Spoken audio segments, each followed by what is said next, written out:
नमस्कार साथियों, ज्ञान मित्रा में आप सबका स्वागत है। अभी हम लोग करने वाले हैं आरआरबी एनटीपीसी 16 जून को सेकेंड शिफ्ट में पूछे गए आंसर की। ठीक है, तो चलिए वीडियो को शुरू करते हैं।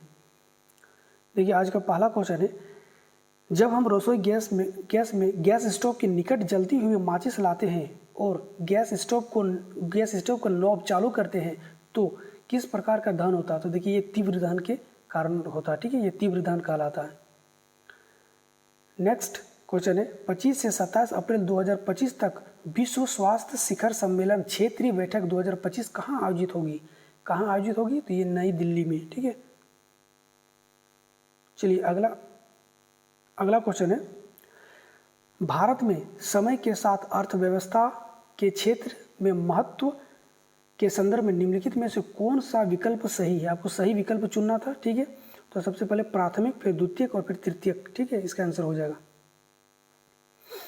चलिए अगला क्वेश्चन है, सिस्टम सेटिंग बदलने के लिए कौन सा कीबोर्ड शॉर्टकट की विंडो 11 ओपन ओएस सेटिंग मेनू ओपन करता है?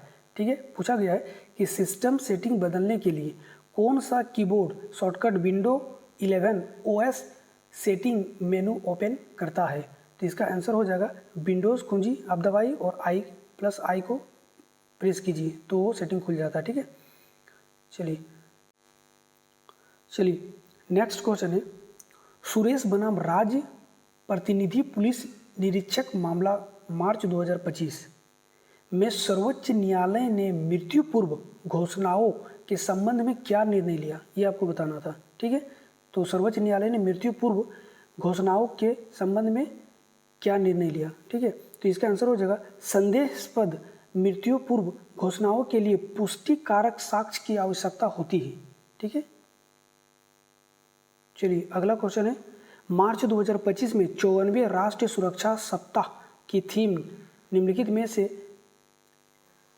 किस पर केंद्रित थी? ठीक है, तो इसका थीम किस पर केंद्रित थी? तो विकसित भारत के लिए सुरक्षा और कल्याण महत्वपूर्ण। ठीक है, विकसित भारत के लिए सुरक्षा और कल्याण महत्वपूर्ण। चलिए अगला क्वेश्चन है, मेंडलीव ने आवर्त सारणी किस वर्ष प्रकाशित की थी? तो मेंडलीव का जो आवर्त सारणी था वो किस वर्ष प्रकाशित हुआ था, ये आपको बताना था। तो 1869 को प्रकाशित हुआ था। ठीक है, चलिए अगला क्वेश्चन है, निम्नलिखित में से कौन सा राज्य चारों ओर से स्थलबद्ध यानी कि लैंडलॉक्ड है तथा किसी अंतर्राष्ट्रीय सीमा को स्पर्श नहीं करती और अंतर्राष्ट्रीय सीमा को भी स्पर्श नहीं करती है? तो उत्तर प्रदेश करता है, असम करता है और राजस्थान भी करता है। ठीक है, छत्तीसगढ़ नहीं करता है। ठीक है, चलिए नेक्स्ट क्वेश्चन है, किस ऐतिहासिक मामले में पहली बार संवैधानिक कानून में न्यायिक समीक्षा के सिद्धांत को लागू किया गया? तो पहली बार कब लागू किया गया था? तो इसका आंसर हो जाएगा 1803 में लागू किया गया था। कब? मार्बरी बनाम मेडिसन। ठीक है, मार्बरी बनाम मेडिसन। नेक्स्ट क्वेश्चन है, 1991 के आर्थिक सुधारों के बाद भारत में वैश्विक व्यापार समझौता में अधिक सक्रिय रूप से शामिल हुआ। वैश्विक व्यापार एकीकरण को बढ़ावा देने के लिए भारत 1995 में किस संगठन में शामिल हुआ था? आप लोग को पता होगा, WTO में शामिल, वर्ल्ड ट्रेड ऑर्गेनाइजेशन में शामिल हो गया था भारत। ठीक है, तो इसका आंसर हो जाएगा वर्ल्ड ट्रेड ऑर्गेनाइजेशन। चलिए अगला क्वेश्चन है, परिधीय तंत्रिका तंत्र में अभिवाही तंत्रिका निम्नलिखित में से किसके लिए उत्तरदायी है? ठीक है, तो अभिवाही तंत्रिका किसके लिए उत्तरदायी है? तो इसका आंसर हो जाएगा ग्राहियों से केंद्रीय तंत्रिका तंत्र तक संवेदी सूचना प्रेषित करना। ठीक है, इसका आंसर हो जाएगा। चलिए अगला क्वेश्चन है, आर्थिक सर्वेक्षण 2022-2023-2021 के आंकड़े के अनुसार, ठीक है, भारत की कितनी प्रतिशत जनसंख्या ग्रामीण क्षेत्र में निवास करती है? तो 2022 से 2023 के आंकड़े के अनुसार पूछा गया था। ठीक है, इसका आंसर हो जाएगा 60%। चलिए अगला क्वेश्चन है, कंप्यूटर पर अपनी फाइलों को व्यवस्थित करने का अच्छा तरीका क्या है? कंप्यूटर पे अपने फाइल को अगर आप व्यवस्थित करें सबसे अच्छा तरीका क्या है, ये पूछा गया था। इसका आंसर हो जाएगा विभिन्न प्रकार के फाइलों के लिए अलग अलग फोल्डर्स का उपयोग करना। ठीक है, नेक्स्ट क्वेश्चन है, निम्नलिखित में से किस एक्ट द्वारा ईस्ट इंडिया कंपनी के निदेशकों की संख्या कम कर दी गई थी? तो किस एक्ट के द्वारा ईस्ट इंडिया कंपनी के निदेशकों की संख्या कम कर दी गई थी? तो चार्टर एक्ट 1853 के द्वारा। चलिए अगला क्वेश्चन है, पदानुक्रमित फाइल संरचना सिस्टम में रूट डायरेक्टरी का क्या महत्व? देखिए रूट डायरेक्टरी ये होता है जहाँ से सारा फाइल को भेजा जाता है। ठीक है, रूट डायरेक्टरी यहीं पे लिखा हुआ, यह फाइल सिस्टम पदानुक्रम में सबसे ऊपरी डायरेक्टरी है। ठीक है, सबसे ऊपर में रहता है, ये ऊपरी डायरेक्टरी है, मतलब मेन इसको बोल सकते हैं, जहाँ से अन्य सभी डायरेक्टरी निकलती है, जहाँ से सारा डायरेक्टरी यहीं से निकाला जाता है, रूट डायरेक्टरी से ही। ठीक है, चलिए अगला क्वेश्चन है, निम्नलिखित में से किस शास्त्रीय नृत्य शैली का संगीत कर्नाटक प्रणाली से संबंधित है? तो कर्नाटक प्रणाली से कौन सा संगीत संबंधित है? शास्त्रीय नृत्य, ये आपको बताना है। इसका आंसर हो जाएगा कुचिपुड़ी। ठीक है, कर्नाटक का शास्त्रीय नृत्य है कुचिपुड़ी। ठीक है, चलिए अगला क्वेश्चन है, निम्नलिखित में से कौन सा लोक संगीत रूप महाभारत की कहानियों पर आधारित है? तो महाभारत की कहानियों पर आधारित कौन सा लोक संगीत है? तो इसका आंसर हो जाएगा पंडवानी। ठीक है, महाभारत में पांडव थे, उस हिसाब से रख लो पंडवानी। नेक्स्ट क्वेश्चन है, 4 से 6 मार्च 2025 तक बर्लिन में कौन सा प्रमुख पर्यटन मेला आयोजित किया गया? तो 4 से 6 मार्च तक बर्लिन में ITB बर्लिन पर्यटक मेला आयोजन किया गया था। ठीक है, अगला क्वेश्चन है, 2024 में भारत सरकार ने दूरसंचार क्षेत्र को आधुनिक बनाने के लिए एक नया कानून बनाकर भारत टेलीग्राफ अधिनियम 1845 को बदल दिया। इस नए कानून का नाम क्या है? तो इस नए कानून का नाम है दूरसंचार अधिनियम 2023। चलिए अगला क्वेश्चन है, उस बिंदु का नाम क्या है जहां भारत चीन और म्यांमार मिलते हैं? ठीक है, तो उसका नाम है दिफू दर्रा। आप लोग को याद होगा अभी चीन के साथ जो झड़प हुआ था, इसका चर्चा बहुत ज़्यादा हुआ था। ठीक है, दिफू दर्रा का। ठीक है, नेक्स्ट क्वेश्चन है, भारतीय संविधान के 42वें संशोधन को सामान्यतः किस दूसरे नाम से जानता है? ये आपको पूछा गया, किस नाम से जाना जाता है? तो सामान्यतः किस नाम से जाना जाता है? इसको मिनी कॉन्स्टिट्यूशन या फिर लघु संविधान के नाम से जानते हैं भारत में 42वां संविधान संशोधन को। ठीक है, नेक्स्ट क्वेश्चन है, MS पावरपॉइंट में टेक्स्ट बॉक्स के अंदर टाइप करते समय कोई नई लाइन प्रारंभ करने के लिए निम्नलिखित में से कौन सी कुंजी दबानी चाहिए? ठीक है, पूछा गया है कि MS पावरपॉइंट की बात किया जा रहा है, में टेक्स्ट बॉक्स के अंदर टाइप करते समय अगर आप नई लाइन प्रारंभ करना चाहते हो तो क्या इंटर करोगे? तो इंटर करते हैं। ठीक है,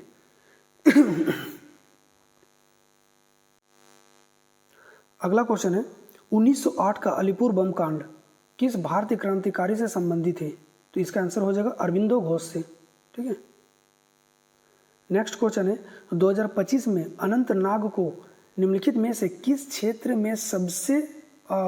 में उनके कार्य के लिए पद्म भूषण से सम्मानित किया गया? किसको? अनंतनाग को। तो इसका आंसर हो जाएगा कला। ठीक है, नेक्स्ट क्वेश्चन है, किस युद्ध के बाद अशोक ने बौद्ध धर्म अपना लिया था? ठीक है, तो किस युद्ध के बाद? आप लोग को पता होगा कलिंग के युद्ध। कलिंग अभी कहाँ पे? जो उड़ीसा में पहले नाम था कलिंग, अभी उड़ीसा हो गया। ठीक है, और भी कुछ आसपास का क्षेत्र मिला के बना था। ठीक है, कलिंग। तो इसका आंसर हो जाएगा कलिंग का युद्ध। नेक्स्ट क्वेश्चन है, कलिंग का युद्ध अशोक द्वारा बौद्ध धर्म अपनाने के किस वर्ष लड़ा गया था? एक मिनट, कलिंग का युद्ध अशोक द्वारा बौद्ध धर्म अपनाने के किस वर्ष लड़ा गया था? देखिए, बौद्ध धर्म अपनाने के बाद कलिंग का युद्ध नहीं हुआ था, कलिंग का युद्ध पहले हुआ था, उसके बाद बौद्ध धर्म अपनाया गया था। ठीक है, तो ये क्वेश्चन थोड़ा सा आप लोग चेंज कीजिएगा कि कलिंग के युद्ध किस वर्ष लड़ा गया था जिसके बाद अशोक ने बौद्ध धर्म अपना लिया था। ठीक है, तो कलिंग का युद्ध किस वर्ष लड़ा गया था? तो 261 ईस्वी को लड़ा गया था। ठीक है, उसके बाद कलिंग का युद्ध होने के बाद अशोक ने बौद्ध धर्म को अपनाया था। ठीक है, और कलिंग का युद्ध हुआ था 261 ईसा पूर्व में। चलिए अगला क्वेश्चन है, निम्नलिखित में से क्या प्रायद्वीपीय पठार के प्रमुख प्रभागों का हिस्सा नहीं है? तो प्रमुख प्रभागों का हिस्सा नहीं है तो ये हो जाएगा पूर्वांचल की पहाड़ियाँ। चलिए अगला क्वेश्चन है, मध्य प्रदेश राज्य बनाम बलबीर सिंह 24 फरवरी 2025 मामले में सर्वोच्च न्यायालय के फैसले के अनुसार बाल गवाहों के संबंध में निम्नलिखित में से कौन सा कथन सही है? तो बाल गवाहों के संबंध में पूछा गया कौन सा कथन सही है। इसका आंसर हो जाएगा, यदि बच्चे का साक्ष्य स्वैच्छिक, विश्वसनीय और अप्रतिशिक्षित पाया जाता है तो यह स्वीकार्य है। ठीक है, तो वह स्वीकार्य हो जाएगा। नेक्स्ट क्वेश्चन है, रोहतांग दर्रा कहाँ स्थित है? आप लोग को पता होगा कि रोहतांग दर्रा कहाँ स्थित है, तो ये पूर्वी पीर पंजाल पर्वतमाला पर मनाली के पास है। ठीक है,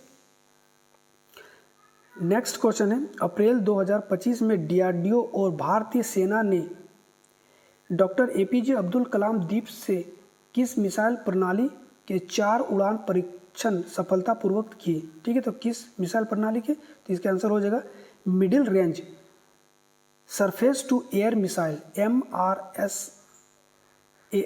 ठीक है, चलिए अगला क्वेश्चन है, भारतीय नागरिकता हेतु आवेदन करने के लिए CAA 2019 के अंतर्गत निम्नलिखित में से कौन से दस्तावेज आवश्यक होते हैं? आवश्यक है। ठीक है, तो इसका हो जाएगा जन्म प्रमाण पत्र, बर्थ सर्टिफिकेट आवश्यक है। ठीक है, चलिए अगला क्वेश्चन है, सरकारी समिति कानून के अंतर्गत निम्नलिखित में से किसे अपराध माना जाता है? सरकारी समिति कानून के अंतर्गत निम्नलिखित में से किसे अपराध माना जाता है?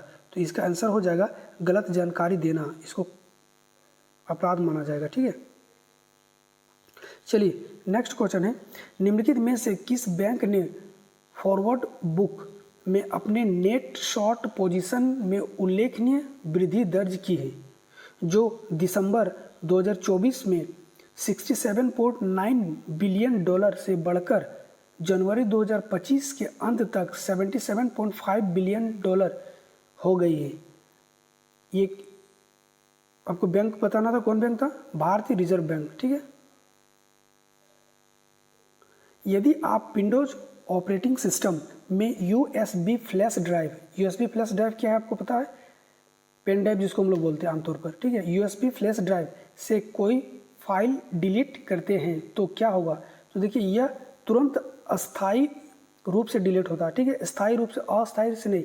जैसे कि आप लोग पेन ड्राइव लगा रहे हैं और पेन ड्राइव से कंप्यूटर से ही अपना पेन ड्राइव का फाइल डिलीट कर रहे हैं तो ये पूरी तरह से हट जाएगा, ना तो कंप्यूटर में जाएगा और ना ही कहीं पे रहेगा, वो पूरी तरह से हट जाता है। ठीक है, नेक्स्ट क्वेश्चन है, निम्नलिखित में से कौन सा फरवरी 2025 में के दौरान संसद में पेश किए गए नए आयकर विधेयक में परिवर्तन नहीं है? ठीक है, परिवर्तन नहीं है। कौन सा परिवर्तन नहीं किया गया था? तो इसका आंसर है निरंतरता और प्रयोज्यता सुनिश्चित किए बिना मौजूदा कराधान सिद्धांत को हटाना। क्या आंसर है? निरंतरता और प्रयोज्यता सुनिश्चित किए बिना मौजूदा कराधान सिद्धांतों को हटाना। चलिए अगला क्वेश्चन है, अनाहत सिंह ने 2025 में महिला स्क्वैश का खिताब कहाँ जीता? अनाहत सिंह ने 2025 में महिला स्क्वैश का खिताब कहाँ जीता था? ठीक है, तो इसका आंसर हो जाएगा मुंबई में इंडियन ओपन 2025 PSA कोपर इवेंट में। ठीक है, इसका आंसर हो जाएगा। चलिए नेक्स्ट क्वेश्चन है, बैंकिंग सुधार 1991 के आर्थिक सुधारों का हिस्सा थे। ठीक है, बैंकिंग सुधार 1991 के आर्थिक सुधारों का हिस्सा थे। निम्नलिखित में से किस समिति ने 1991 में बैंकिंग क्षेत्र के उदारीकरण की अनुशंसा की थी? तो आपको बताना किस समिति ने किया था, तो ये जो नरसिम्हा समिति ने किया था। ठीक है, चलिए नेक्स्ट क्वेश्चन है, किस संगठन ने चेतावनी दी थी कि व्यापार तनाव के कारण 2025 वैश्विक आर्थिक विकास दर 2.3% तक धीमी हो सकती है? किस समिति ने दिया था? तो इसका आंसर हो जाएगा UNCTAD। ठीक है, समिति ने दिया था। नेक्स्ट क्वेश्चन है होम रूल आंदोलन की मुख्य मांग क्या थी। होम रूल आंदोलन की मुख्य मांग क्या थी? तो ब्रिटिश साम्राज्य के भीतर स्वशासन, ब्रिटिश साम्राज्य के भीतर स्वशासन। चलिए नेक्स्ट क्वेश्चन है प्रार्थना समाज की स्थापना किसने की थी? प्रार्थना समाज की स्थापना किसने की थी? तो आत्माराम पांडुरंग। किसने की थी? आत्माराम पांडुरंग ने प्रार्थना समाज की स्थापना की थी। ठीक है, तो ये आज का लास्ट क्वेश्चन है। वीडियो कैसा लगा आप लोग जरूर बताइएगा।